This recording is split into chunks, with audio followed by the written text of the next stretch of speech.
They're two brothers who grew up dreaming of becoming jockeys and are now living that dream as Group 1 winning riders in two different parts of the world. Here's what we've got coming up on this edition of HK Direct. And we're catching up with Jake and Regan Bayliss to find out more about their lives as jockeys. While all the attention on Champions Day may have been about beauty generation, win bright and beat the clock, one of the feel-good stories was Regan Bayliss guiding Champion Supreme to victory with his brother there on the sidelines cheering him on. Soon after that win, I caught up with Jake and Regan to find out a little bit more about the Bayliss boys. Well, Jake, Regan, great to catch up with you both here in Hong Kong. Knowing your backgrounds, racing on both sides of the family, there's no other way life was going to be, was there? No, it was just first nature to us. This is all we know. Racing's deep right into our bloodline, so couldn't picture us doing anything else outside the industry. Both grew up on a farm, Regan, in Ipswich, Queensland. What was life like in those early days? Yeah, well, we sort of didn't grow up around the pony club side of things or equestrian. We more sort of grew up around mustering cattle and all that out on the farm. And we were lucky enough that we had two really good ponies, and we just rode them every day after school. You know, I don't think there was a day that we missed, you know, chucking one of Dad's little jockey saddles on and just going around the bull ring around and around and around. So, yeah, as I said, it was, as Jake said, it was first nature. Horses were always around us ever since we were young kids, and you know, because we were growing up on the farm, it was good to be able to muster cattle and, you know, get to know the feel of the horses, and we fell in love with it since the day we were born, and we wouldn't do anything else. You mentioned that your dad, Jamie, was a jockey. Was it because of him that you chose to go down this path in racing?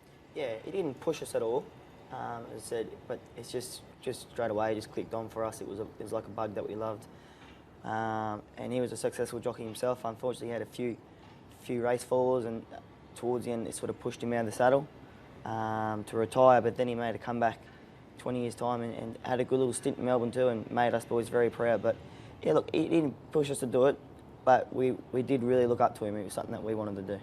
Jake, any truth to those stories from back in your time in Queensland that you might have led Regan astray and taken him to the races instead of going to school? Yeah, exactly right. We were obviously at the same schools growing up, so on a Friday morning we used to try and make up a plan how to duck the gap early from school and just scrape in to make it for the last 2 or 3 races at Ipswich, which was Bundambo. So that our local race course is only a 30-second walk from the house. So we used to come up with some sort of nifty plan and never got caught, touch wood. So we were lucky enough with that. But as I said, racing was in our blood, and school was just only a little bit of an interest and part of life. But as soon as we get out of there, we were at the races. You're the younger one of the two, Regan. Was he a bad influence? No, he was fairly good actually. As you said, little things like trying to convince me, because I actually loved school, going through it early doors, and Jake didn't have any motivation at school really at all. But towards the end, he sort of slowly corrupted me to be sort of skip school, try and tell Mum that we were sick or something like that, and get out of school early so we could go and watch the last 3 races at Ipswich, and just loved being around the races. And as I grew older, you know, you just get hit with that racing bug more and more, and yeah, there was nothing else we wanted to do. You've spent about the last 18 months or so on and off in New Zealand. Jake, 3 Group 1s in that time. Are you starting to really hit your straps as a rider, do you think? Yeah, most definitely. I think when I come out of my apprenticeship and was probably in Melbourne for a month after, so got a phone call from Mike Moroney, and he sat me down. He really wanted me to go to New Zealand for the carnival, and he said he's got some nice horses, and he just really wants me to just gain my feet and try and hit the ground running as soon as I got there, and that's what happened. And I think it was more a maturity thing. Like, I had to go there by myself and not rely on anyone. So I really sort of grow up, and it was sort of like a fresh start for me too. So I made sure I put my my best of myself forward and showed what I could really do. And with some nice horses under my belt too, it made my job easier. But I think I improved out of sight with my riding only because I had to, and the maturity side of things. So as I said, never 18 months ago, you know, you scratch yourself in the head and think, would I have ever ridden 3 Group 1s, you know, and 4 or 5 Group 2s. So it's something that I would never thought, but very, very proud of it. You're here in Hong Kong on holidays. We had a big day of racing on Sunday at Sha Tin, FWD Champions Day, one of the biggest days on the world racing calendar. You were there to cheer on Regan winning on Champion Supreme. To see your brother achieve that and be here for it, what was that like for you? Oh look, that was a family highlight for sure. We've had plenty of proud moments in our family. Obviously I've watched Regan ride Group 1s and he's watched me ride Group 1s, but to be down there on the winning post amongst the crowd, right in the atmosphere of Hong Kong here in Sha Tin, you know, I was a little bit nervous for him up the straight. He was just held up for a bit of run, but as soon as, you know, gave it the peach of a ride, and as soon as it got exposed, just hit its straps, and look, I was just full of joy. I was bouncing around like a lunatic, and no, definitely made this holiday just complete. Champion Supreme, it's been a massive run from the back, storming home. He'll win. What a win this, Champion Supreme from almost last. And for you, Regan, not only to win on a big day like that, but then to return to scale, your brother's there, your girlfriend Sheridan's there, must have been pretty special. Yeah, it definitely was. Definitely wanted to, you know, obviously want to ride a winner, you know, all the time here. You know, but it's very satisfying getting a winner, Jake being here. Obviously, that was the last meeting he was going to be here before he went home, and had some nice chances on paper, and I knew Champion Supreme was a good chance, and it was good that he was able to prevail, and coming back to scale, and Jake and everyone was there. It was, as you said, it's a prestigious day on the Hong Kong racing calendar, so to get a winner on that day was probably a really big highlight in my career. That was your fourth winner here in Hong Kong. You've been here for a bit over a couple of months now. You're extended with your licence until the end of the season. Do you get a good feel for the way things are starting to roll for you now?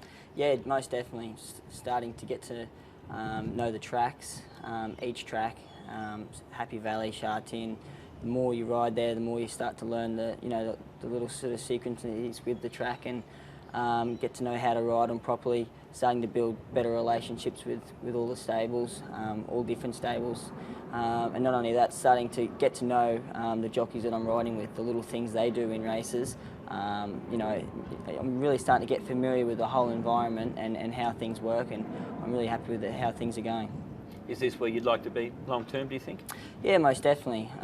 But you know, obviously the decision is out of my hands. All I can do is keep working hard, stay focused, keep giving my best shot every time I go out there, and you know, it's been one hell of an experience so far, and hopefully we can keep going. As two brothers who've grown up side by side together in the same profession, we know how competitive and how dangerous too race riding can be. What is it like when you two ride against each other?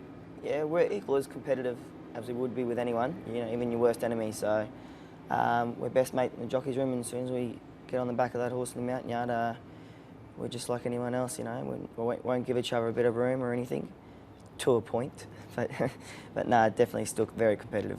Is there something extra nice in a win beating your brother, Regan? Yeah, most definitely.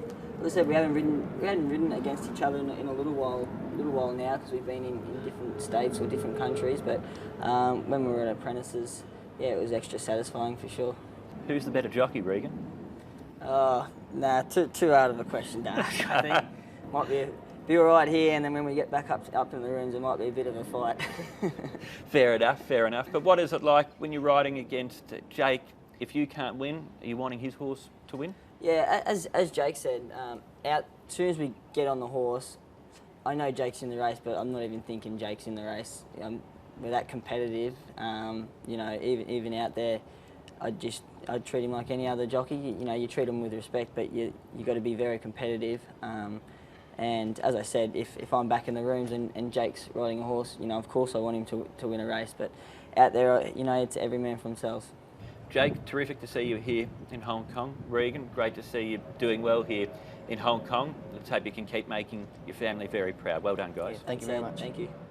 Thanks to Jake and Regan for taking the time to talk to us. Thanks also to Trackside New Zealand for supplying that vision of Jake in action in New Zealand. Both brothers are riding over the weekend. Jake's riding at the Doomben 10,000 meeting in Brisbane, while Regan will be riding here at Sha Tin on Saturday, where he's got 7 rides. Feature event at Sha Tin on Saturday is the Hong Kong Macau Trophy, which comes up as race 7 on the card. Overall 10 races. The first event is due off at 1 o'clock, and Trackside Live coverage commences at 12:30. For more information, go to the website. You can also follow us on Twitter. But that's it for the show this time around. Thanks for watching. We'll be able to join you again next Thursday. Until then, it's goodbye.